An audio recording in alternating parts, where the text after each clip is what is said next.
Robo sequel గా భారీ అంచనాలతో వచ్చిన సినిమా 2.0. శంకర్, రజనీ లాంటి క్రేజీ కాంబినేషన్ లో వచ్చిన శివాజీ, రోబో రెండూ సూపర్ హిట్ అయ్యాయి. 2010లో వచ్చిన రోబో అయితే బాక్సాఫీస్ పై తన సత్తా చాటింది. చిట్టు రోబో చేసిన విన్యాసాలకు కలెక్షన్స్ అదిరిపోయాయి.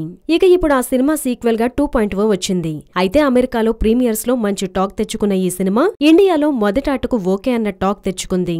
అయితే మధ్యాహ్నం ఆటకు టాక్ తేడా రావడం విశేషం. సినిమాలో VFX ఎఫెక్ట్స్ బాగున్నాయని చెబుతుండగా కథ పెద్దగా ఆకట్టుకునేలా లేదన్నది కొందరి మాట. రోబో సినిమాలో కథ, విజువల్ ఎఫెక్ట్స్ రెండూ బాగా కుదిరాయి. 2.0లో కథ సోసోగా అనిపిస్తుందని అంటున్నారు. విజువల్ ఎఫెక్ట్స్ పరంగా మరోసారి శంకర్ తన మార్కు చూపించాడని చెప్పుకుంటున్నారు. అయితే టాక్ బాగున్నా ఈ మిక్స్డ్ టాక్ వల్ల కలెక్షన్స్ డ్రాప్ అయ్యే అవకాశాలు కనిపిస్తున్నాయి. చెన్నైలో సినిమాకు సూపర్ హిట్ టాక్ వచ్చింది.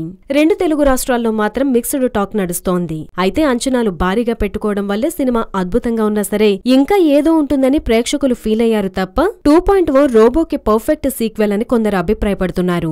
అంతేకాదు సెల్ ఫోన్స్ ఎక్కువ వాడొద్దని శంకర్ ఇచ్చిన మెసేజ్ కూడా బాగుందని చెబుతున్నారు.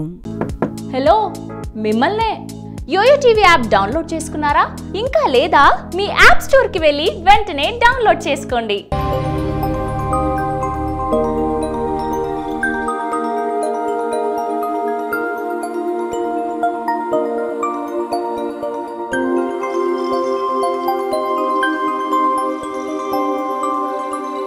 ఈ వీడియో గనుక మీకు నచ్చినట్లయితే లైక్ చేయండి, షేర్ చేయండి అండ్ సబ్స్క్రైబ్ చేయండి.